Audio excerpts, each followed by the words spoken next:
மனிதர்கள் பிரயோஜனமானவர்கள் எல்லாருமே அல்லாஹ்வுடைய முஹப்பத்தானவங்க தான். ஆனா செய்யற பாவத்தால இவர் பின்னுக்காய்க்கொண்டே போறாரு. அவருக்கு உள்ளுக்கு இருக்கிற அந்த வெளிச்சத்தை வெளியில எடுக்கணும். அதுக்கு தௌபா, இஸ்திக்ஃபார், அடிக்கடி குர்ஆன் ஓதுறது, அடிக்கடி ஸலவாத் ஓதுறது, அடிக்கடி திக்ர் செய்யறது. எனவே அல்லாஹ் தஆலா பராத்துடைய இரவை எங்களுக்கு தந்ததே திக்ர் செய்யறதுக்கும், குர்ஆன் ஓதுறதுக்கும், அமல் செய்யறதுக்கும், தௌபா செய்யறதுக்கும், துஆ கேட்கறதுக்கும்.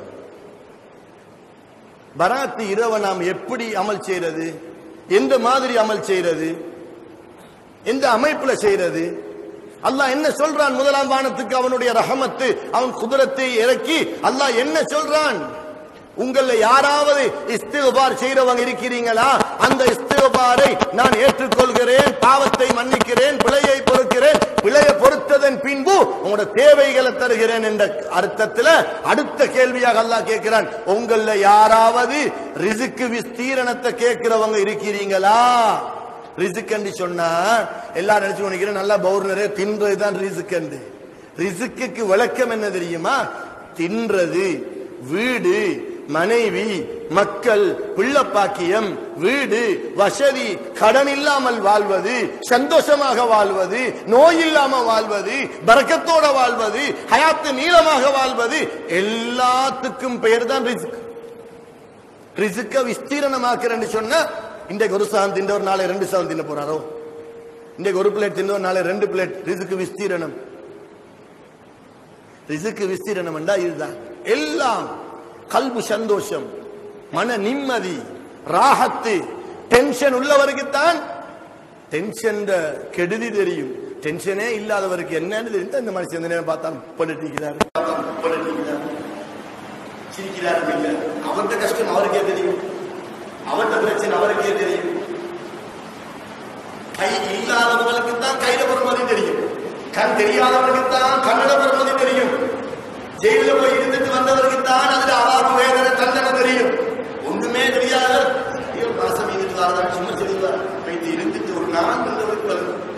ஒன்று கிரிக்கிறதுக்கு தான் இல்லை, 2 கிரிக்கிறதுக்கு தான் பாடு சுபகாரம்.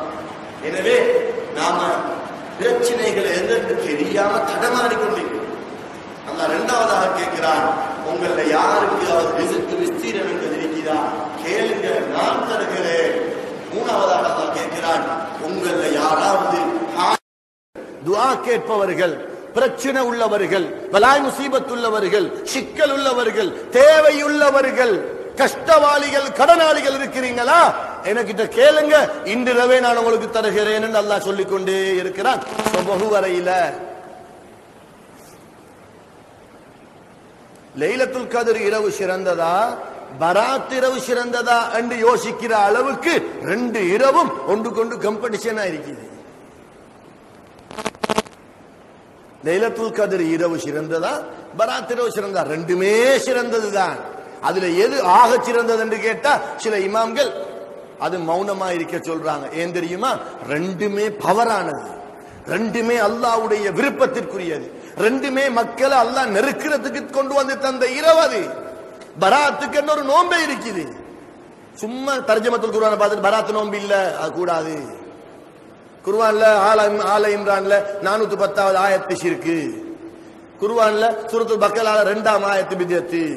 பார்த்தா எங்க சொல்றீங்க? எங்க குர்ஆன்ல வருது, எடுத்து பாருங்களே. எடுத்து பார்த்தா இவர் போறாரு குர்ஆனுக்கு இல்ல, தர்ஜமத்துல் குர்ஆனுக்கு தான் போறாரு. போய் தமிழ் இல்லாட்டி இங்கிலீஷ் தான் பார்க்கிறாரு, அரபு போறாரு இல்ல. பார்த்தா அவருக்கு அரபே தெரியா. அல்லாஹ் தஆலாவின் நல்லடியார்களே, சஹாபாக்கள் கிட்ட காலம் அடிச்சு இருந்து இல்ம படிச்சாங்க தாபிஊன்கள். தாபிஊன்கிட்ட காலம் அடிச்சு இருந்து நேரடியாக இல்ம படிச்சாங்க தபஅத்தாபீன்கள். தபஅத்தாபீன்கள் கிட்ட காலம் அடிச்சு இருந்து உட்கார்ந்து இல்ம படிச்சாங்க. அவங்களுக்கு அடுத்த ஜெனரேஷன் 300வது நூற்றாண்டுல வந்தவங்க. அவங்ககிட்ட காலம் அடிச்சு இருந்து உட்கார்ந்து கிட்ட நின்று தேவையானதை கேட்டு படிச்சு புத்தகங்கள் கிதாபுகள் எல்லாம் ஆயிரக்கணக்கு லட்சக்கணக்கில் எழுதி தள்ளினாங்க. இமாம்கள், குத்துபுமார்கள், ஒலிமார்கள், சாலிஹின்கள், இப்படி அவங்க வாழையடி வாழையாக 100 வருஷம், 200 வருஷம், 300, 400, 500, 1000 அப்படி வந்து இன்றைக்கு 1400 வருஷம். எங்க உம்மா பாப்பாக்கு தான் தெரியும் அவங்களுக்கு யாரு குர்ஆனை படிச்சு கொடுத்தேன். அவங்களோட உம்மா அப்பாக்கு தான் தெரியும் அவங்களுக்கு யாரு குர்ஆனை படிச்சு கொடுத்தேன். அவங்களோட உம்மா அப்பாக்கு தான் தெரியும் அவங்களுக்கு யாரு படிச்சு கொடுத்தேன். அவங்களோட உம்மா அப்பாக்கு தான் தெரியும் எப்படி இங்க இஸ்லாம் வந்தேன். அவங்களோட உம்மா அப்பாக்கு தான் தெரியும் எப்படி இந்த இடத்துக்கு பள்ளிவாசல் வந்தேன். அவங்களோட உம்மா அப்பாக்கு தான் தெரியும் இந்த இடத்துக்கு எப்படி தக்கியா வந்தது, ஜாவியா வந்தது, வலீபா வந்தது, ஹலரா வந்தது, ராத்திபு வந்தது. வானத்தளபுல் அல்ல, எல்லா மனிதர்களை பள்ளியோட நெருக்கிறதுக்காக, அல்லாஹ்வை காட்டி கொடுக்க சொல்லி கொடுக்கிறதுக்காக, அல்லாஹ்வோட ரஹமத்தை பெற்றுக்கொள்வதற்காகத்தான் நமது முன்னோர்கள் இந்த அனைத்தையும் செஞ்சு தந்தாங்க. டிவி இல்லாத காலம், நல்லா கேட்டுக்கொள்ளணும், டிவி இல்லாத காலம், லேப்டாப், கம்ப்யூட்டர், போன்ல அந்த 3G, 3G, 4G, 5G எல்லாம் வருதுதானே, ஒன்றுமே இல்லாத காலத்துல தான் நம்முடைய முன்னோர்களான ஆபாக்களான தாய் தகப்பர்களை பெற்றெடுத்த 100, 200, 300 வருஷத்துக்கு முந்தி வந்தவங்க தான் பராத் இரவு பெருமதியானது, பரக்கத்தானது, அல்லாஹ்வுக்கு விருப்பமானது. எனவே மக்ரிபுக்கு இஷாவுக்கு இடையில் அந்த நேரத்தை நாம முழு ஊரும் பயன்படுத்துவோம் என்று எல்லாரும் ஒன்று சேர்ந்து முடிவெடுத்தாங்க. சும்மா அங்க இங்க அரட்டை அடிச்சுக்கொண்டு நிக்கிறாங்க, அங்க இங்க கதைச்சுக்கொண்டு நிக்கிறாங்க. வீணா டிவி பாக்குறாங்கன்னு அவங்களுக்கு தெரியா, டிவியே இல்லையே. சும்மா வீண் பேச்சு பேசக்கூடாதுன்றதுனால எல்லாரையும் மக்ரிப் இமாம் ஜமாத்துக்கு வர வச்சு, அந்த காலத்துல என்ன சாப்பாடு? ரொட்டி தான். என்ன ரொட்டி? நீங்க எல்லாரும் ஒவ்வொருத்தரும் ஒவ்வொரு ரொட்டியை கொண்டு வாங்க. இப்ப எங்களுக்கு சல்லி மிஞ்சி கொண்டு ரொட்டிய கணக்கு இல்ல, பசி நீக்கிறவனே தானே ரொட்டியிட பொறுமதி. பாஸ்மதி தின்றவருக்கு பச்சரிசி பொறுமதியா? ஒன்றுமே இல்லாதவனுக்கு அர்ராத்தல் பான் பிரியாணியை விட பெருசா இருக்கும். அவனுக்கு ஒன்றும் இல்ல. எங்களுக்கு சல்லி மிஞ்சி கொண்டு ரொட்டியா? ரொட்டி ஹதீதுல வந்தீக்கா? ரொட்டி எந்த சார் ரொட்டி வாங்க, நீங்க சோத்து தானே கொண்டு வந்து கொடுங்களே, மிஸ்கிங்களுக்கு ராகத்தா திண்டு போடுவாங்க. சோத்து கொண்டு வாங்களே, இல்லாட்டி பிரியாணியை கொண்டு வாங்களே, எங்களுக்கு வேணும் கொடுங்களே. பள்ளியில் உள்ளவங்களுக்கு, மദ്രസா மாணவர்களுக்கு, ஏழைகளுக்கு. ஒன்றும் இல்ல, குறை சொல்லி இருந்தா அல்லாஹ் தஆலாவின் நல்லடியார்களே, நீங்க ஏதாவது ஒன்று கொண்டு வாங்க. இஷாவுக்கு பிறகு நாங்க எல்லாரும் ஒன்று சேர்ந்து துஆ கேட்டு, இமாமுடைய தலைமையின் கீழ, கத்தீபுடைய தலைமையின் கீழ எல்லாரும் துஆ கேட்டு நாங்க 3 யாசீன்கள் ஓதுவோம் என்று அல்லாஹ் தஆலா கீழ் வானத்துக்கு இறங்கி என்னென்ன விஷயங்களுக்கு கேட்க சொல்றானோ அதை கேட்க வச்சாங்க. முதலாவது யாசீன் பலாய் முசீபத்து நீங்கிறதுக்கு, பலாய் முசீபத்து நீங்கிறதுக்கு, அல்லது ஹாஜத்து நிறைவேறதுக்கு, பிழை பொறுக்கிறதுக்கு, ஹயாத்து நீளமாவதுக்கு, இப்படி 3 தலைப்பாக பிரிச்சாங்க. ஏன் பிரிச்சாங்க? பிரிச்சு யாசீன் ஓத சொன்னாங்க, ஓதினாங்க. அதை இன்று வரை எல்லாரும் செஞ்சு வாராங்க. விளப்பம் இல்லாதவங்க விட்டு போட்டாங்க. எத்தனையோ வீட்டுல நாங்க பராத்துக்கு யாசீன் ஓதுற விளையாட்டு ஒன்றும் இல்ல, அது இந்த நேரத்து வந்த விதேத்தாமே. எந்தைக்கு பராத்துக்கு யாசீன் உண்டு, குர்ஆன்லயும் இல்லையா, ஹதீஸ்லயும் இல்லையா?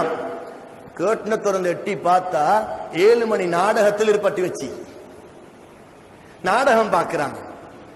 ஒரு டிராமா உடுபடாம 6 மணி தொடங்கினா 10 மணி வரையில புள்ளைக்கு என்ன நடந்தது தெரியா, மாப்பிள்ளைக்கு என்ன நடந்தது தெரியா, கொஞ்சாதிக்கு என்ன நடந்தது தெரியா, டிவியிலே தான். பராத் இரவா தெரியா, வெள்ளிக்கிழமை இரவா தெரியாது, லைலத்துல் கத்ர் இரவா தெரியாது. பராத்துக்கு யாசீன் ஓதுறது சுன்னத் இல்ல, ஃபர்து இல்ல, அது இல்ல, இது இல்ல என்று சொன்னவங்க அப்ப பராத் இரவைக்கு நீங்க என்ன செய்யுங்கன்னு ஒரு ரெசிபியை கொடுக்கல. யாசீனை விட்டு போட்டா சரி, நீங்க வேண்டிய செஞ்சு கொடுங்க, அதை பத்தி எங்களுக்கு பிரச்சனை இல்லை. யாசீனை நிப்பட்டணும். இந்த பழைய காலத்து மனுஷர் உண்டாக்கினத்தை நிப்பட்டணும். எனவே நீங்க வேண்டிய ஒன்று செய்யுங்க, யாசீன் ஓதாதீங்க. யாசீன் கல்புல் குர்ஆன், சூரா யாசீன் குர்ஆனுடைய கல்ப், heart of the Quran is Surah Yasin. heart ninda எஷாபுர தொழுதமே எல்லாரும் heart ninda மௌத்து. 24 மணி நேரத்துக்குள்ள விரோதிகள், எனிமீஸ் வாரல்ல, உம்மா வாப்பா நான தம்பி தாத்தா தங்கச்சி தான் வந்து குழியில போடுவாங்க. வேற யாராலும் அல்ல, குடும்பம் தான். மௌத்தானதுக்கு பிறகு இவர் உலகத்துல வாழ தகுதி இல்லை, இவர் உலகத்துல வாழ தகுதி, இவர் மையத்து, அவர் மௌத்து. வீட்டுட பேரும் மாறி அந்த விழா இந்த விழா, அந்த மன்சில் இந்த மன்சில் என்று பெரிசா வீட்டுக்கு பேர் போட்டிருப்போம். அந்த மன்சில் இந்த மன்சில் அந்த விழா. இவருடைய ஹார்ட் எப்ப நிக்கிதோ அண்டையில இருந்து மயத்துட்டு போகலையா? எத்தனை மணி மயத்தடக்கம், எத்தனை மணிக்கு ஹாஜியார தூக்காமண்டு ஹாஜியார் பட்டவும் இல்லை, பார்த்தா 15 ஹஜ்ஜி செஞ்சுக்கிறார். எத்தனை மணி மையத்தை தூக்குறான் மையத்து இவர் இப்ப சந்தக்குள்ளு கீக்கிறதுனால உலகத்துல எதுவெல்லாம் அவருக்கு இருந்ததோ அந்த ஒன்றுமே இப்ப இல்ல, வெறுமனே கவன் துண்டு மட்டும்தான். அத கூட வெள்ளையா கருப்பாண்டு கூட அவருக்கு தெரியாது.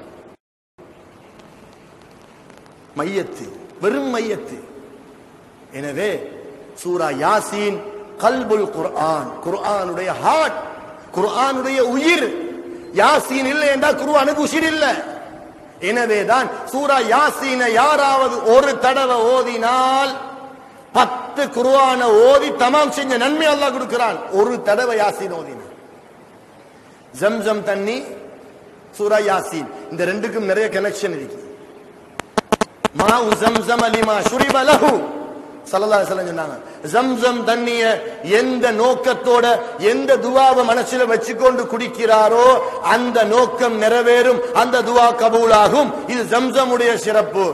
அதே போல சூரா யாசீன் லிமா குரிஅத் லஹு, எந்த நோக்கத்தோட சூரா யாசீனை ஓதுவார்களோ அந்த சூரா இவருக்கு ஷஃபாத் செய்து சிபாரிசு செய்து இவருடைய ஹாஜத்தை நிறைவேற்றி வைக்கும்.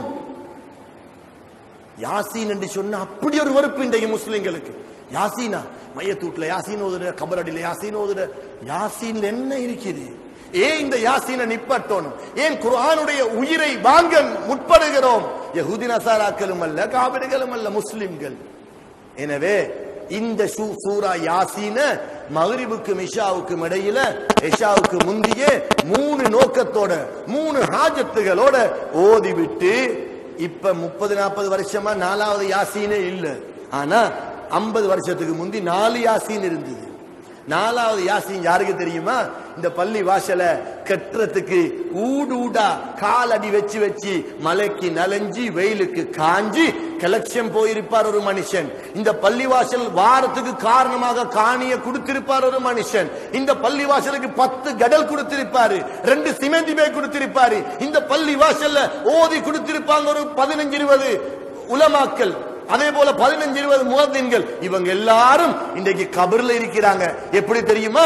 கடல்ல ஸ்விம் பண்ண தெரியாம, நீய தெரியாம கடல்ல விழுந்த ஒருத்தர் வலது பக்கத்தை பார்க்கிறார், வானம் தான் தெரியுது. இடது பக்கத்தை பார்க்கிறார், வானம் தான் தெரியுது. முன்ன பார்க்கிறாரு, பின்னால பார்க்கிறார், நீய தெரியா. பெய்த்துட்டு வாராரு. எட்டி பார்த்தா ஒருத்தரும் இல்ல. என்ன காப்பாத்துறதுக்கு யாரும் இல்லையா? போட் இல்லையா? கப்பல் இல்லையா? மனுஷர் இல்லையா? சத்தம் போடுறாரு. உதவி செய்ய ஒத்தரும் இல்ல. இந்த நிலைமையில தான் ஒவ்வொரு கபராலியும் கபரில என் குடும்பத்தில எனக்கு சதக்கத்தும் ஜாரியாக்களோ, குர்ஆன் ஆயத்துகளோ, திக்ர் ஸலவாத்துகளோ, நன்மைகளோ ஒன்றும் தாரத்துக்கு யாரும் இல்லையா?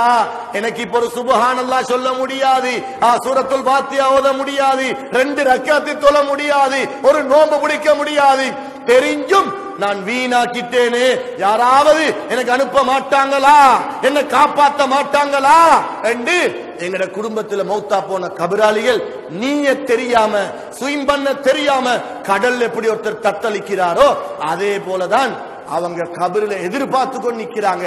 எனவே 4வது யாசீனாக நம்முடைய ஊரில் வாழ்ந்துட்டு நல்ல விஷயங்கள் செஞ்சு போட்டு அதே போல பாவம் செஞ்சு போட்டு மௌத்தா போனவங்களுக்கும் நம்மட ஷார்புல, எங்கட ஷார்புல ஒரு சூரா யாசீன முழு ஊர் மக்களும் ஓதி மௌத்தா போனவங்களுக்கு, மாண்டு போனவங்களுக்கு ஹதியா செஞ்சு கொண்டிருந்தாங்க. 4வது யாசீன் எப்பவோ நின்றுட்டு 3 யாசீன் இப்ப நின்று கொண்டே போகுது. இந்த யாசீன்ல உள்ள கெடுதி என்னன்னு கேட்கிறேன் நான். இந்த யாசீன் ஓதுறதுனால என்ன என்ன கெடுதி, என்ன அநியாயம், என்ன தீங்கு நடக்குதுன்னு நான் கேட்கிறேன். மற்ற நாளைக்கெல்லாம் ரொட்டியை தின்னுவாங்க, பராட்டாவை தின்னுவாங்க. அப்படின்னா பராட்டான் ரொட்டி தானே, சல்லி கொடுத்து பராட்டாவை தின்னுவாங்க. பராத்தன் ராவைக்கு ரொட்டியை கண்டா பிதியத்து ரொட்டி. ரொட்டிக்கும் பிதியத்து வந்துட்டா. அமல்கள்ல பிதியத்து இருக்குது. அது பிதியத்துல் ஹசனா, பிதியத்து செய்யா, கெட்ட பிதியத்தும் இருக்குது, நல்ல பிதியத்தும் இருக்குது. ஸல்லல்லாஹு அலைஹி வஸல்லம் சொன்னாங்க. எதுல? முஸ்லிம் ஷரீஃப்ல வருது. நல்ல பிதியத்தும் இருக்குது, கெட்ட பிதியத்தும் இருக்குது. குல்லு பிதியத்தின் ضلاலா, கெட்ட பிதியத்துகள் அனைத்துமே வழிகேடு. வகுல்லு ضلالத்தின் பின்னார், கெட்ட பிதியத்துகள் அவளும் மனுஷரை கொண்டு போய் நரகத்துல சேர்க்கும். கெட்ட பிதியத்து தான் நரகத்துல சேர்க்கும், நல்ல பிதியத்தை நரகத்துல சேர்க்காது. நாங்க கெட்ட பிதியத்து நல்ல பிதியத்து எல்லாத்தையும் கொண்டு மிக்ஸ் பண்ணி குரு ஒன்றும் இல்லாம ஏதோ தடமாறிக்கொண்டு பிதத்தண்டா பிதத்து பிதத்தண்டா பிதத்து பிதத்தண்டா பிதத்து பிதத்தண்டா என்ன பிதத்தண்டா பிதத்து ஷிர்கண்டா என்ன ஷிர்கண்டா ஷிர்கு அதுக்கு வேற டெஃபினிஷன் தெரியாது, எக்ஸ்பிளனேஷன் தெரியாது, டிரான்ஸ்லேஷன் தெரியாது, இன்டர்பிரிட்டேஷன் தெரியாது. தஃசீர்ல என்ன சொல்லப்பட்டிருக்குது, கிதாபுல என்ன சொல்லப்பட்டிருக்குது, இமாம்கள் ஏன் 4 மதுஹபாக பிரிஞ்சு ஏன் 4 மதுஹப் வந்தது, ஏன் 4 இமாம்கள் வந்ததுன்றே தெரியாது. அதுக்கு சொல்ல இமாம்கள் 4 பிரிஞ்சதுக்கு நாங்க பலியா, நாங்க அல்லாஹ்ட பாட்டி, நாங்க அல்லாஹ்ட பாட்டி, நாங்க குர்ஆன்ட பாட்டி, எங்களுக்கு இந்த இமாம்கள் ஒன்றும் வானாம்னு சொல்றாங்க. அல்லாஹு தஆலா நல்லடியார்களே, இமாம்கள் 4 பிரிஞ்ச காரணம் என்ன தெரியுமா? குளிர் காலத்துல ஸல்லல்லாஹு அலைஹி வஸல்லம் ஒன்றை சொல்லுவாங்க, மாணிக்கையா அவர்கள் முன்னுக்கு உட்கார்ந்தா இப்படித்தான், உதாரணம் எல்லாம் அப்படித்தான் வந்து கொண்டிருக்கும். அல்லாஹு தஆலாவின் நல்லடியார்களே, மனிதர்கள் பிரயோஜனமானவர்கள், எல்லாருமே அல்லாஹ்வுடைய முஹப்பத்தானவங்க தான். ஆனா செய்யற பாவத்தால இவர் பின்னுக்கு ஆயிக்கொண்டே போறாரு. அவருக்கு உள்ளுக்கு இருக்கிற அந்த வெளிச்சத்தை வெளியில எடுக்கணும். அதுக்கு தௌபா, இஸ்திக்ஃபார், அடிக்கடி குர்ஆன் ஓதுறது, அடிக்கடி ஸலவாத் ஓதுறது, அடிக்கடி திக்ர் செய்யறது. எனவே அல்லாஹு தஆலா பராத்துடைய இரவை எங்களுக்கு தந்ததே திக்ர் செய்யறதுக்கும், குர்ஆன் ஓதுறதுக்கும், அமல் செய்யறதுக்கும், தௌபா செய்யறதுக்கும், துஆ கேட்கறதுக்கும். பராத்து இரவை நாம் எப்படி அமல் செய்யறது, எந்த மாதிரி அமல் செய்யறது?